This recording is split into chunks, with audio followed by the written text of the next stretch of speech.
Hello, this is John Grills from Creepy. Want to see something scary? Shudder is the ultimate streaming service for fans of horror, thrillers, and the supernatural. Brought to you by AMC Networks. Shudder is a premium streaming service that promises its members a multi-sensory dive into fantastical worlds. All uncut and commercial-free. Discover films and series that cover the entire horror spectrum, including highly anticipated new releases like The Boy Behind the Door, and one of my new favorite movies, Psycho Gorman. Available ad-free, on demand, and through the platforms you're already on. Shudder. So good, it's scary. Sign up at shudder.com. That's SHUDDER. Still living like that. Turn the aircon off. Oh. That's the intro sorted. Should we just get straight into it?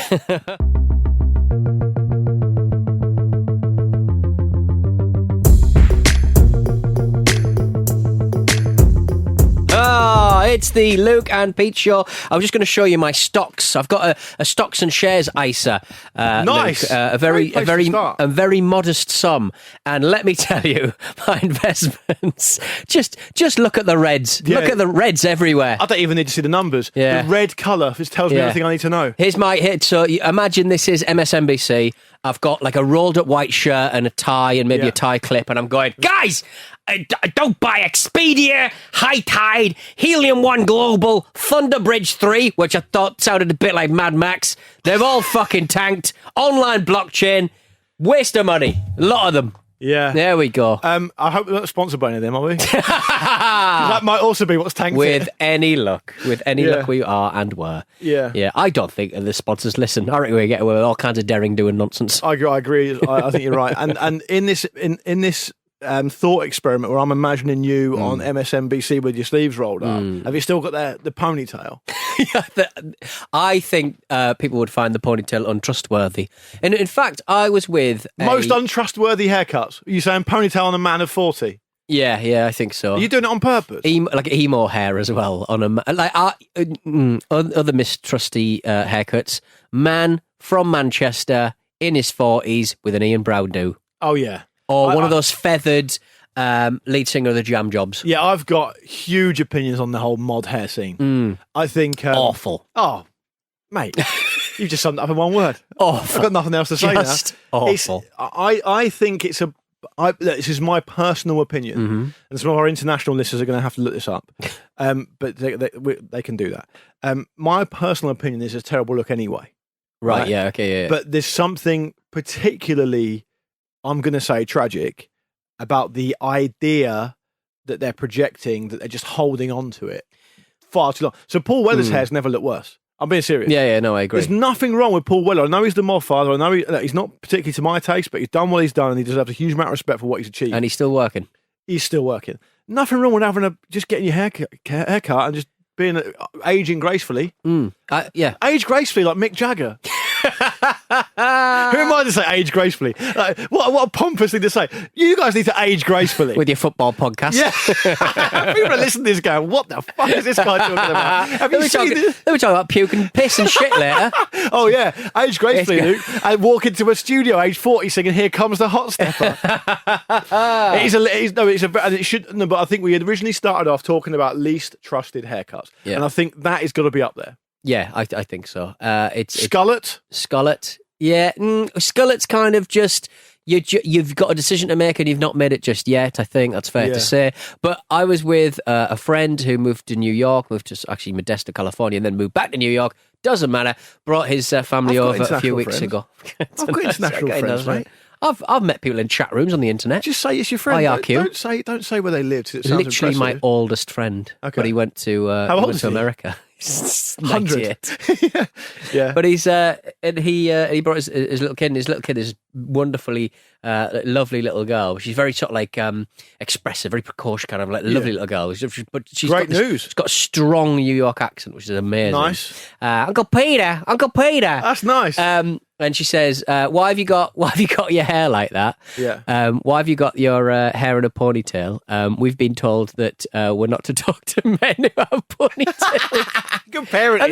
But that wasn't the parents. They didn't say that. Right. She'd just been told at school or something never to trust a man with a ponytail. It's confusing for a child of that age if they're being taught proper, good, robust life advice like that. Yeah. And the next thing that happens is they meet you.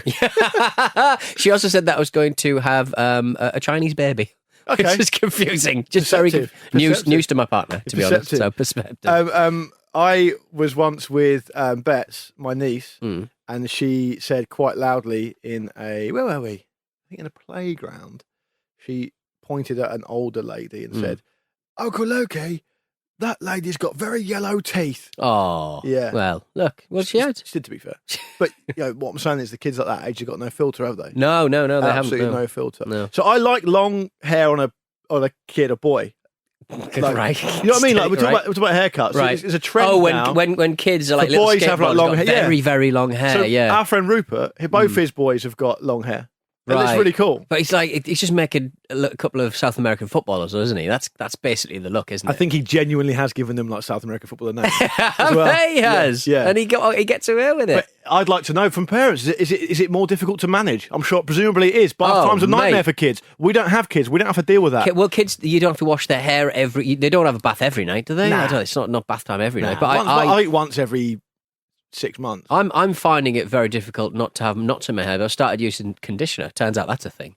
Yeah. And that really gets rid of the knots. Who knew? Yeah, I use a bit of conditioner sometimes. Yeah. We would go for very different types of shampoo, you and I. Well, I was growing. Yeah, I agree. Because yours is thinner and finer. But I was still growing like weird dreadlocks. I pulled out a big dreadlock out of my hair when I was on WrestleMe, and Mark remarked that I've been down at the coast for like 3 months. Are you being fucking serious? I had a little dreadlock just artificially grown in my hair. Because you've done a lot of stuff over the years. Yeah, Which you would not put a dreadlock past me, I would think. No, but I was going to say that I think, it's easy to say that, what other people get up to as a consenting adult is their business. And on paper, that's absolutely right. And that's exactly how I think you should But you'll approach happily things. weigh in on my decisions. No, because I think in practice, I've had to live with it for a long time. And, they say about people's plans, they don't survive the first contact with the enemy. So, but I think I would probably draw the line if you turned up with dreadlocks. Yeah. It was something that I explored when I was about 18 and I had long hair. I was like, how do I turn these into dreadlocks? Because the drummer from 1 Minute Silence had some wonderful white guy dreadlocks. I don't think white men should have dreadlocks. I think it's fine. Do you? No. Always terrible. Always terrible. I can think of the bass player of the Levellers who had committed to his dreadlocks, to be fair. They were fucking massive. They were down to like that's his knees. their look, though, isn't it? That's very much their look. I told you about my encounter with him at the Cambridge Folk Yeah, Festival. you wouldn't let them on stage. I didn't know who he was. Well, I mean, you would have had a good idea if the guy had massive dreadlocks. That guy's probably in or surrounds himself with the Levellers. Yeah, but the point is, if he had surrounded himself with the Levellers, it doesn't mean he's got a right to be there. Ironically, it's a bit of a leveller, wasn't it? It was, definitely, yeah. Luke, are you familiar with the Milk Crate Challenge? Not really. I've seen a bit of it on Instagram. Yeah. It's wonderful. Explain to people what it is. It's a big pyramid, not really pyramid, what would you call it? Like a bar graph. It goes up and down of milk of ascending numbers of milk crates and then descending numbers of milk crates down to 1 up to 5 and then down. So they're really wobbly and you've got to go over them. You got to clamber over them. It looks really as painful. best you can. It looks really painful. Just so many sort of sprained wrists, so many broken elbows, so many smashed up knees. Yeah. Oh, it's got a lot. It's got a lot in there. It's a young person's game. It's a young person's game. You'd still have a go though, wouldn't you? I'd be frightened. I still think I'm quite light on my feet, but I'm really, really not at 40. You're definitely lighter on your feet than I am, but I think that you would hurt yourself. Yeah. No. Anyway, what about it? Well, some guy has he's an intelligent chap, Dr. Nehemiah Mabry, an engineer from America. He's basically just studied why the Milk Crate Challenge is a fool's errand, so to speak. So has anyone ever done it? Oh, yeah, a few people have managed it. Okay. But it's very, very difficult. And literally, I mean, I would say out of all the videos I've watched of the Milk Crate Challenge, this is a thing that's, probably about, 20 weeks old, but I'm just picking up on it recently. That's quite quick for me. I'll be fucking, how excited would I be if I came in at that point? You just discovered milk. He just basically goes through why they're so unstable, why you shouldn't attempt it, and why he's not going to attempt it. So I won't play it out, but It's well worth a watch. Why You'll Fail the Milk Crate Challenge is a Wired video. And it's, Do you have, is like a particular type of milk crate they have in the US, right? Because I've never seen those crates here. Oh, I have. You know what? They're those milk crates that you would have seen back in the day for milk, but also lemonade that the milkman used to sell. So I used to work on the dairy section of Asda. Oh, but that's all like big 4-pinters, isn't it? Plastic. Well, it's your 1 pint, your 2 pint, your 4 pint, your 6 pint, mate. Right, okay. Yeah. 6 pint? How big is that? Oh, yeah. You would have seen a 6-pinter. It looks like slightly longer. Oh, yes. Anyway, my job used to be, it was awful because obviously I was 17 and all I wanted to do is go to the pub and I didn't want to get up early, but I had to start at 6. You tell a 17-year-old they got to start at 6. That's harsh. That's a staying up hour, isn't it? Oh, big time. And anyway, what I used to have to do is, because the milk would be brought down in the lorries overnight, and so when you got to the big, and this Asda was a big Asda, the big goods yard out the back, I mean, it was massive, and this lorry would be waiting there, and the guy would bring all the milk off, and then you'd have to take it. And most of the time, because it was so early in the morning, it would still be cool enough for it just to be set out in the goods yard, but then you had to put it in the fridge. Then you have to bring them to, and they're on these like metal trolleys. You've probably seen them in the supermarket. Yeah. And all you do actually is you unhook the front flap of the metal trolley and you put the whole metal trolley in. Oh, of course, yes. So you don't have to touch the milk. Which is frequently just burst. But did I tell you about my mate Lewis, who works in the fruit and veg section, and also started at 6, and we'd be the only 2 people there, and he would spend all his time pelting me with fruit. Yeah, it would be like a fucking battlefield. So that's whatever I think of whenever I think of like milk crates and milk stuff. And sometimes you would be moving the milk in really quickly, and it hit a bump in the goods yard because it was really poorly concrete. It just goes everywhere. The whole thing would tip. Oh, Luke. It was pretty full on. It sounds it's a bit like Die Hard, isn't it? What? Yeah. Fraught with danger. Yeah. Working at Safeway was the coolest job, one of the coolest jobs I've had. Yeah. And working at Asda was one of the hardest, even though there were similar supermarkets literally across the road from each other. Do you think about where your future lies, Luke? Because I'm constantly worried that everything's going to fall to shit and I'm going to have to get a proper job. And I just think... Well, you wouldn't be able to do a proper job, though. I would. You wouldn't be able to do one. What do you mean? I think there's loads of proper jobs I could do, right? And I can't think of any you could do. Okay, fair dues. Because you wouldn't want to, not because you haven't got the talent, not because you're not clever. No, but I have to. You don't have to. Like I can. You'd be one of those geezers who you just see cutting about the plastic bag, just cutting about. Oh, so hang on. So my future is just homeless man. Just hope that no one else will indulge me, so just homeless man. Okay, well listen, we'll do it another way then, because people will just think I'm being harsh. Okay, do it another way. Give me 3 jobs that you'd quite like to do that are proper normal jobs if you couldn't do this, and I'll tell you straight away whether you could do them or not. AV technician in a college. Just setting up projectors. They wouldn't have you. What do you mean? They wouldn't have what do you mean? I don't think you not would. CRB checked. No, CBT? which one is it? I can't remember. What's the moped one? What's the moped one? Give me that one. Yeah. But you wouldn't like the hours, regular hours. Right. You wouldn't like that. What do you mean? Reporting into people that you don't like? You wouldn't like that? Yeah, but reporting in. Like that, I'd just have my own little section. I'd be the AV technician. You would spend all your time being brilliant at AV tech, but you would tell everyone you were shit at it, and you wouldn't last very long. Right, okay. Next one. Oh, God. Taxi driver.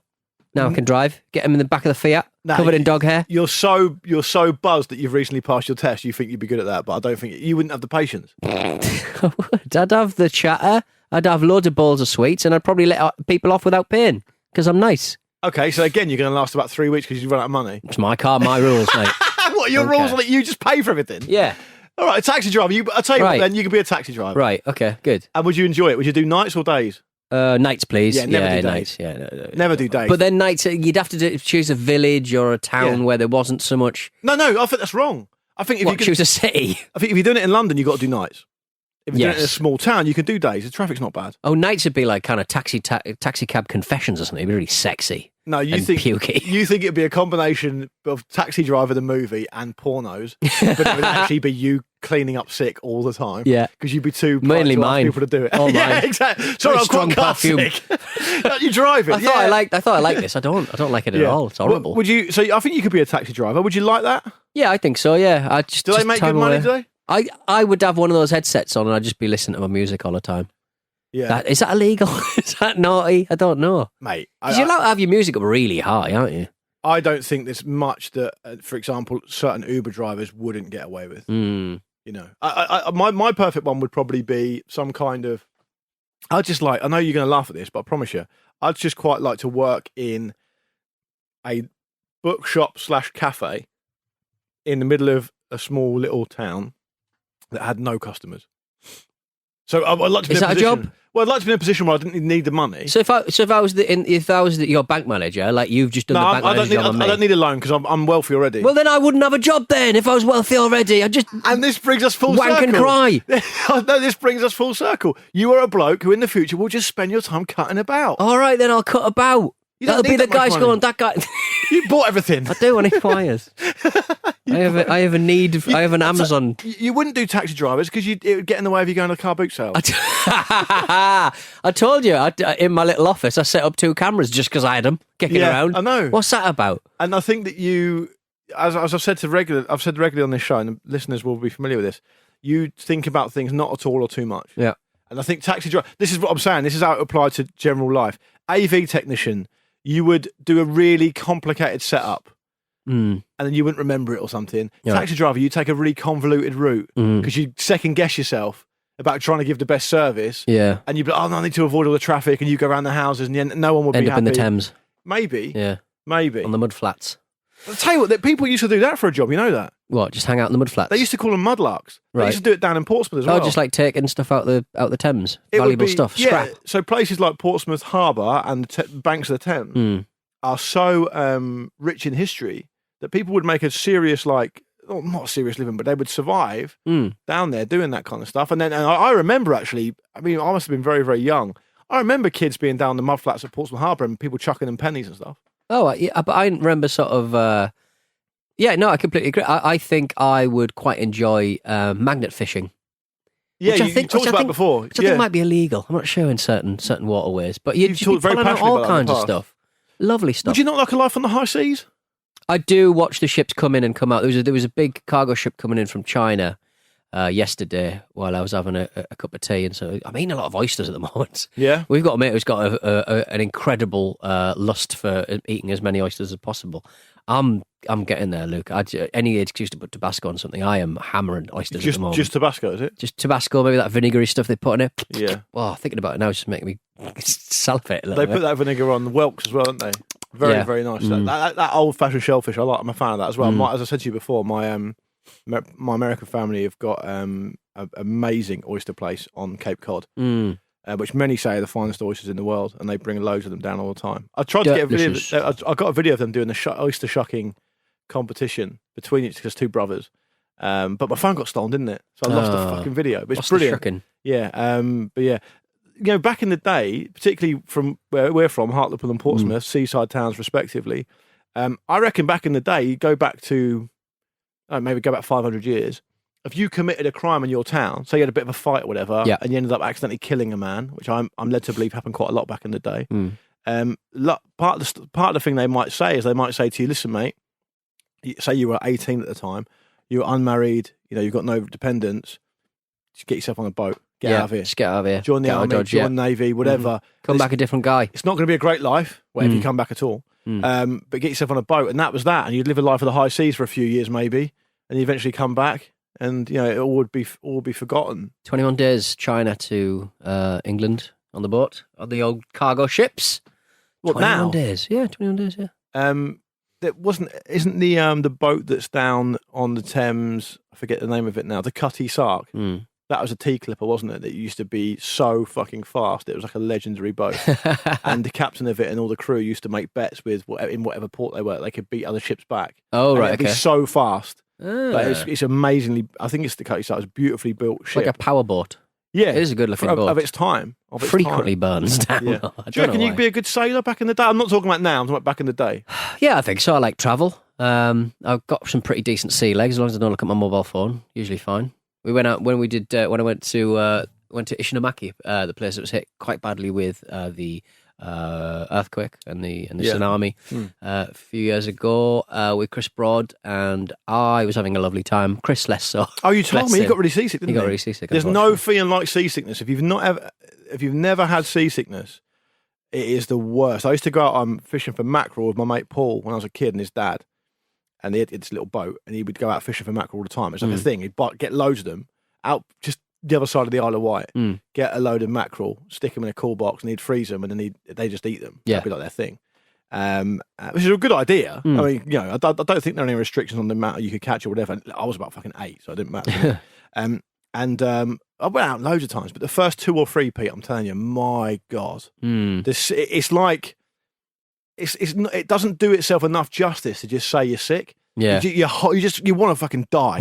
You feel so bad. There's an episode of that Carl Pilkington show, An Idiot Abroad, where he goes out on a fishing vessel, and he's just lying on the floor, like green and being sick all the time. And I remember thinking, and everything else I found about Carl Pilkington back then, I found funny. I just couldn't bring myself to laugh at it because I'd been in that position and it was just awful stuff. Me and my mate Paul, because he hadn't got his sea legs at that point either. I remember having one of those bands that you put on your wrist to help seasickness. Oh, like the sort of like bronze or something. Yeah, I'd taken tablets. I'd done what his old man, who was a sailor, had said, and focused on the horizon for like an hour without taking my eyes off, and I was still just yakking everywhere. I remember kids going on a school trip. They'd take certain, is it Welks or something? It was some kind of like sort of motion sickness tablets that made this kid fucking hallucinate. So in our school, there was one particular brand of not Larium. That was for malaria. That makes you really fucked up. Oh no! We were only going to London. It wasn't really on a coach for 8 hours. I mean, malaria possibly an issue, but yeah. Well, he got really ill off it. He got really sort of like could see his family and stuff on the bus. It stood me in good stead that fishing. Those fishing trips, because when I was 13, I went on a rugby tour to the Channel Islands, and we went on the boat, and the whole squad was ill, and I wasn't ill because I got my sea legs at that point. Sea legs, but you lose them again, you know that, right? So I think if I went again now, I probably would have lost them. I don't think they stay forever. I think you just eat oysters every lunchtime, like I've been doing recently. You get them back. Listen, it makes a break from steak tartare. You are a man. I think you have eaten more steak tartare than every other person I've met put together. Yeah, it's delicious, isn't it? It's very nice. Yeah. Let's have a break, Pete. Get a couple of oysters down you. When we come back, we're going to do some emails. There's some absolute belters this week, actually. I'm really looking forward to them. So stick around for those, and we'll be back in just a sec. Hello, it's the Luke and Pete Show. I'm Pete Donaldson, and it is a Monday the 10th. No, not the 10th. That's not the 13th today. It's the 13th. Yeah. Sorry, looking at the wrong part of the calendar. No, that's not how calendars work, though, is it? No. You got to look on the right day. But it does explain a lot, though. We've got a lot of emails to get through, and we've got some absolute belters. Do you want to hit me up with Malcolm's, because you seem very keen on that one, I believe. Yeah, I like Malcolm's email. He's emailed to hello@lukeandpeteshow.com, and we're bloody happy that he has. So hello to you, Malcolm. You are very welcome here. He says, hello, Luke and Peter. Long time listener, first time emailer. We like to hear that. I love the idea that people have listened for a long time, and I thought, you know what? You've just tickled me there. I've got something for you. I'm going to send it in. It's inexplicable that we're getting new emails at this point. It's amazing. In my opinion. It is amazing. And I will run out of Gmail addresses sooner rather than later.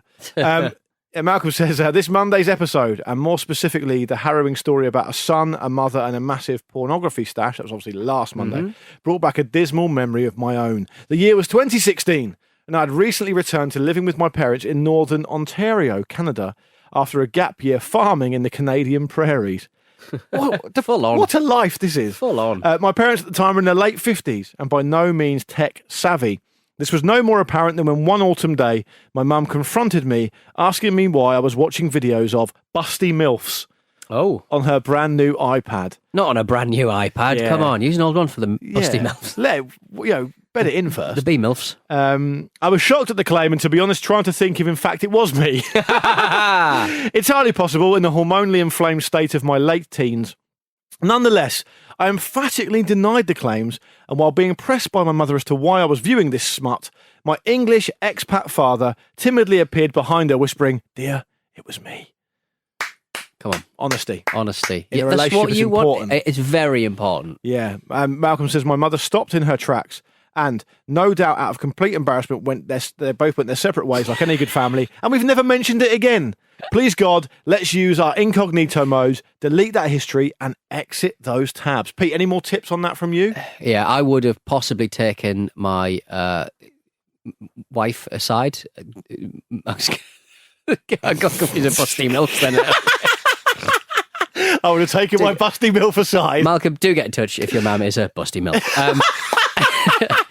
And And or maybe the iPad was a reflection of our own face. I'm getting in too deep here. I'm trying to clamber my way out. That's the problem, I think, with the porn, isn't it? I would have taken my wife aside and explained what had happened, but Malcolm would always have been in the dark. Malcolm would never have known that I was viewing the Busty Milfs. No. So you're saying that you did self-preservation? Yeah, exactly. Yeah. Malcolm goes on to say on the side that my father was a real character, and I think you guys would enjoy him. He was born and raised in a small town in Essex outside Colchester, and his younger years were spent loving soul music, football and holidays in Spain and Italy. In his mid-20s and the late 70s, he went to my hometown in Canada, population 500, to visit an aunt. During a parade, he met my mum, who was chauffeuring him for some reason. He then proposed to her in a canoe after only a week and moved her in the coming months to England to get married. He moved her. I will move you now. And then I will make a MILF of you. Oh, you are busty. And after some years, they moved back to Canada. He worked as among other things, a lumberjack, a boat mechanic, a snow clearer, and is now a successful industrial electrician. Yeah. This Ponce Essex boy has turned into a true frontiersman and has become a huge part of his community. He also has hobbies that I think you would be interested in, including once purchasing an entire blacksmith shop, coal and anvil, only to keep it all in his shed and never use it. What a man. I look up to him. I love him. He's my hero. Love the show, lads. Malcolm. A lovely, heartwarming end. Absolute dad. What other show would you start with Busty Milfs and get end with to hero worshipping of your dad in the blacksmith shop? A man buying an entire blacksmith shop, coal, anvil, and he never using it. My dad I told you my dad bought an anvil, didn't I? Yeah, but he's used it though, hasn't he?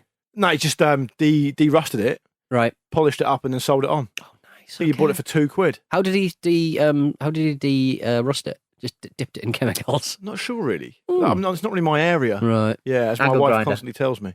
I'm terrible at that kind of stuff. But I told you on the show, I called him the day before we did the show, and I was like, all right, Dad. He's like, yeah, not bad. So what are you doing? He said, I'm de-rusting an anvil. Didn't expect it. No. You don't expect it. No. It was surprising to me as Malcolm's accusation of viewing busty MILFs was to him. It was a cracking email. Thank you, Malcolm. Please email us again. Just send us a picture of your frontiersman dad. Yeah. Can I just say as well, you could tell, dare I say, Pete, and hopefully you'll be on board with this, if the Google search was, quote, busty MILFs, it's an older bloke doing it. Yeah. Because it's quite a weird thing to type in, isn't it? Well, it's not... I think it's quite wholesome when an older man looks for older women on the internet. Speaking of experience, I just think it is. I think it's quite charming. Is this your taxi driver chat again? I just think that burned down. Yeah, the best ever taxi chat I had was a guy in Liverpool who asked me if I knew who the Beatles were. Yeah, so it's a high stakes question, isn't it? Yeah, I mean, no. Yeah, is he so insular that he's not sure if the Beatles have travelled beyond Liverpool? But he would surely know their penetration because they're all over the city. They're like, well, this must be everywhere else if he's never left Liverpool. But if you never left Liverpool, you probably don't think much about Liverpool. Right, he probably thinks this is the biggest band in Liverpool. Yeah, and that's all he matters. All he cares about, yeah. We got a message from Phil. Hello, Luke and Pete's. After your recent discussion of whether to strip or not to strip, I thought I'd chuck in my two penneth. My wife and I... The bed stripping, you mean? Yeah, sorry, yes, Yeah. bed stripping, yes. Yeah. My wife and I run a guest house in the Lake District, and so we see the States people leave their rooms on a daily basis. Generally speaking, things are usually not too bad, and we're always grateful when guests have a bit of a tidy up before they check out. Rubbish in the bin, use towels in the bath, that sort of thing. Stripping the bed, though, always raises suspicions. Yeah. It makes us wonder what you've done to those sheets that you're trying to hide, or what were you looking for underneath that you thought you'd find. But more so than that, you've paid to be there. It's your holiday. Let us take care of the cleaning. Leave the stripping of sheets to the weirdos on phone a bed. It's not a major issue. Everything gets stripped and cleaned away, regardless of who's done it. But as I've had a long summer of just this issue, I thought I'd share the guest house owner's perspective. Much love to you both, Phil. I mean, that is a catchment of one, really, isn't it? That's one person saying that. I would like to hear from more people who've worked in the hotel industry. Yeah. I think someone who has to clear an entire building of beds, someone who just works in a big, massive building of a big hotel that has 100 bedrooms to service every single day. They might appreciate the help. But you're a stripper, I'm not a stripper. Yeah. And that's the divide here. Yeah. And I would see it from this point of view. I would think, obviously, it's, as you've described it there, it's a very labour-intensive, tough job. And the people who do it have my immense respect because it's not something I'd be able to do. But I wonder if you go into a hotel room when someone's checked out, you see the bed laid out there, you know what you're dealing with. Yeah. If it's all bundled up and stripped already, you think, Jesus, what am I actually dealing with here? Is there going to be something unspeakable among all this sheets? True. Is there going to be stuff that I don't really want to deal with? So straight away, if I see the bed already stripped by someone else, I'm going straight for the gloves. Right, okay. Yeah, I guess so. Yeah, that probably makes sense. And is that an impression you want to give to a member of the cleaning staff? Member of the cleaning community. Because you're the one who strips the bed. If I've got half an hour and I've done everything else and I've got like 10 minutes left, I'll strip the bed because I've got time. I'll just I'll that's help out. never happened. What do you mean? I've been in many a hotel with you, and that's never happened. Because we're too busy fucking. Guys, don't worry about it. There's no way you swan through life with a load of extra time on your hands doing that kind of thing. I do when it's my name's above the Airbnb door, so to speak. Oh, see what you mean. Okay, I've got to make sure because my mates Stakes are higher. absolute pigs. Yeah, so my friend, weirdly enough, so Phil's guest house, we should say, is Dome House in Windermere, a lovely part of the world. I've visited Windermere, and it looks magnificent. So if you're ever in the lakes, do go and check them out. So there you go, Read Phil. the reviews. A free plug for you there. It's very well reviewed. I checked it. It's very well reviewed. Yeah. So yeah, the Dome House, check it out, or just Dome House, I should say. But my other friend, who's also called Phil, he runs a guest house as well, and he said to me over a pint once, he was like, "You wouldn't believe some of the states people leave this stuff in." Yeah, like he said he's got a beautiful guest house up in near Loch Ness. And he spent ages on it. They own the building. It's beautifully, luxuriously painted and decorated and looked after. It's got standalone baths, everything. Right. Very much top end. I think he said to me, I hope I'm not misquoting him, but he said to me, I think, a couple of days, Pete, after he finished the final bedroom in the house, the nicest one, the 8th of the 8 bedrooms or whatever, beautiful roll top, standalone bath. He said 2 days later, someone fucking flooded the whole bathroom. Really? Yeah. How did they do it? Just Idiot left the tap on, or right. forgot or something, and the whole thing is fucked. Thing is, I've done that a few times. I've been steaming my my linen suit and then just went upstairs to the bar and just left the thing. But does that actually work though? Yeah, a little bit. Yeah. It's not as good as an iron. Yeah, I've heard of people doing that. I'm not sure it works. Linen suits are fuckers, though. No matter whichever way you slice it, they are fuckers. Well, I can't wear a linen suit because I look like the man from Del Monte. You can get away with it. Isn't it funny how we're quite a different physical profile of man? So you couldn't get away with. I don't think you can get away with a really long coat because you're not tall enough. Right. Okay. I can, but I couldn't do it. I couldn't do half the things you do fashion wise because it'll make me look mental. Yeah, you should. I wear a lot of gothy leather daddy stuff these days. You're Matrix chic, aren't you, these days? Yeah. Hey, that's coming back, isn't it? Yeah. Apparently Lawrence Fishburne isn't in it. What's that about? Yeah, that's weird. That is a bit weird. I was reading a book about. Have we got time for this? We got to go. Let's go. Okay, well, I'll tell you a story about. It's really fucking boring, actually. Oh, I couldn't off air. I couldn't open the show with it, so I'm not going to do it next time. Anyway, that's enough time for this week. It is Monday the 13th of September. That's been the nonsense that we tend to spout twice a week. You're very welcome along. Thank you for joining us. Do email us in if you have something you want us to talk about or want to make us aware of. It's hello@lukeandpeteshow.com. Twitter is @LukeandPeteShow. We'll be back on Thursday where we'll do more of your stories, more of our stories, more of your battery brands, and whatever else takes our fancy. Say goodbye, Pete Donaldson. Now piss off. And it's goodbye from me as well. But seriously, do piss off.